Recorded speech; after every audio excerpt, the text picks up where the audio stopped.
छत्रपती शिवाजी महाराज म्हटलं की आपल्या डोळ्यासमोर एक महान योद्धा, एक कुशल प्रशासक उभा राहतो. पण त्यांच्या व्यक्तिमत्वाला एक दुसरी खूप खोल बाजू होती, एका योगी राजाची. रणजित देसाईंच्या श्रीमान योगी या कादंबरीतून उलगडणारं त्यांचं हेच रूप आज आपण समजून घेऊया. बघा, हेच वाक्य श्रीमान योगी या संकल्पनेचं सार आहे. एक असा राजा जो राजकारणाच्या प्रचंड गुंतागुंतीतही सत्तेच्या मोहात न अडकता स्वतःची आध्यात्मिक उंची टिकवून ठेवतो. हाच विचार या संपूर्ण विश्लेषणाचा केंद्रबिंदू असणार आहे. तर मग महाराजांची ही योगी वृत्ती नेमकी घडली कशी, याचं उत्तर शोधण्यासाठी आपल्याला त्या काळात जावं लागेल, त्या परिस्थितीत डोकावून पाहावं लागेल. अशा एका अराजकाच्या काळात जिथे महाराजांचा जन्म झाला. तर श्रीमान योगी म्हणजे नेमकं काय? सोप्या भाषेत सांगायचं तर हा एक कर्मयोगी राजा आहे. तो राज्याची सगळी कर्तव्य पार पाडतो, पण सत्तेला चिकटून राहत नाही. सत्ता हे त्याच्यासाठी ध्येय नाहीये, तर लोकांच्या कल्याणाचे एक साधन आहे. आणि त्याचा प्रत्येक निर्णय हा नैतिकतेच्या म्हणजे धर्माच्या कसोटीवर घासून पुसून घेतलेला असतो.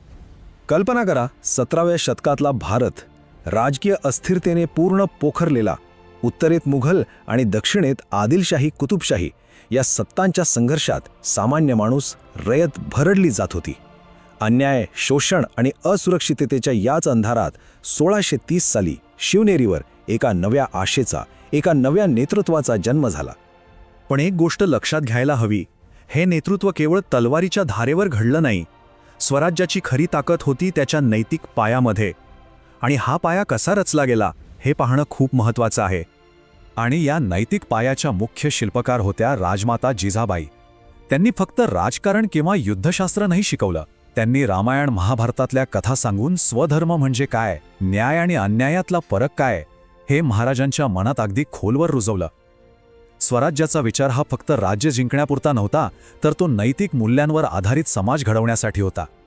आणि याच संस्कारांचा परिणाम बघा, वयाच्या अवघ्या 16व्या वर्षी तोरणा जिंकणं ही फक्त एका किल्ल्यावर केलेली चढाई नव्हती, ती एका मोठ्या स्वप्नाची, एका नैतिक लढ्याची सुरुवात होती. हे केवळ राज्य मिळवण्यासाठी नाही, तर अन्यायाविरुद्ध पुकारलेलं एक धर्मयुद्ध होतं. पण नुसतं तत्वज्ञान असून चालत नाही, नाही का? ते प्रत्यक्षात आणावं लागतं. स्वराज्याच्या वाटेत अनेक जीवघेणी संकटं आली. आणि याच संकटांमध्ये महाराजांची योगी वृत्ती, त्यांची अविचल शांतता खऱ्या अर्थाने कसोटीला लागली. अफजल खान प्रकरण आठवून बघा, काय परिस्थिती होती. खानाने देवळं पाडली, रयतेला त्रास दिला, प्रचंड चिथावणी दिली. पण एका योगी राजाप्रमाणे महाराजांनी संयम ढळू दिला नाही. त्यांनी धोरणात्मक विचार करून प्रतापगडासारखी अवघड जागा निवडली. बचावाची सगळी तयारी केली, पण पहिला वार नाही केला. जेव्हा खानानेच विश्वासघात केला, तेव्हा आत्मरक्षणासाठी उचललेलं ते पाऊल होतं. हे फक्त शौर्य नव्हतं, तर प्रचंड दबावाखालीही नैतिक चौकट न सोडण्याचं हे दर्शन होतं. पुरंदरचा तह हे असंच एक उदाहरण. वरवर पाहिलं तर हा एक मोठा पराभव वाटतो, नाही का? 23 किल्ले शत्रूला देणं ही एक प्रकारची शरणागतीच वाटू शकते, पण एका योगी राजाच्या नजरेतून ही एक धोरणात्मक माघार होती. यशाने हुरळून जायचं नाही आणि अपयशाने खचून जायचं नाही, हेच तर स्थितप्रज्ञेचं लक्षण आहे. स्वराज्याचं अस्तित्व टिकवण्यासाठी उचललेलं ते एक कठोर पण गरजेचं पाऊल होता. आणि मग आग्र्यातून सुटका ही तर गोष्टच वेगळी आहे. औरंगजेबाच्या कैदेत मृत्यू समोर दिसत असताना आजारपणाचं नाटक करून मिठाईच्या पेटाऱ्यातून निसटणं हे फक्त चातुर्य नव्हतं, ती होती कमालीची मानसिक शांतता आणि अढळ आत्मविश्वास. हेच त्यांच्यातला योगी स्वभाव दाखवून देतं. ठीक आहे, महाराजांचे वैयक्तिक गुण तर आपण पाहिले, पण या गुणांचा राज्याच्या कारभारात कसा उपयोग झाला? त्यांचं सिंहासन हे सत्तेचं प्रतीक होतं की सेवेचं? चला पाहूया. महाराजांचं अष्टप्रधान मंडळ हेच बघा ना. पंतप्रधान ते अर्थमंत्री, प्रत्येक पदावर योग्य व्यक्तीची निवड गुणवत्तेच्या आधारावर केली गेली होती. हे फक्त मंत्र्यांचं मंडळ नव्हतं, तर सत्तेच्या विकेंद्रीकरणाचं एक उत्तम उदाहरण होतं, जिथे वैयक्तिक स्वार्थापेक्षा प्रजेचं कल्याण सगळ्यात महत्त्वाचं मानलं गेलं. आणि हीच भावना, हीच वृत्ती त्यांच्या या एका वाक्यात अगदी स्पष्ट दिसते. राज्याभिषेकाच्या त्या भव्य सोहळ्यानंतरही, सत्तेच्या सर्वोच्च शिखरावर पोचूनही ते स्वतःला राजा नाही, तर राज्याचा सेवक मानत होते. राजपद म्हणजे सत्ता नव्हे, तर ती एक सेवा आहे, एक जबाबदारी आहे.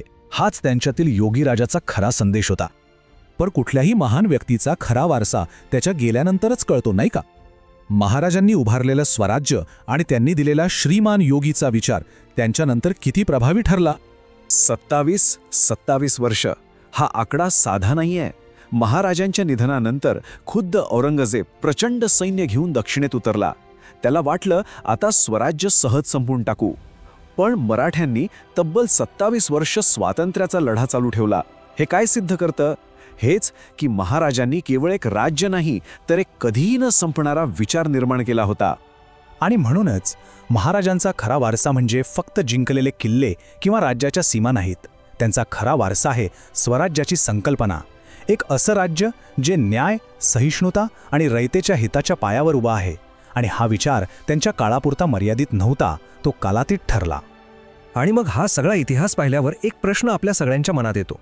महाराजांनी जे नैतिक स्वराज्याचं स्वप्न पाहिलं, ती मूल्य आजच्या जगात, आजच्या राजकारणात प्रत्यक्षात आणणं खरंच शक्य आहे का?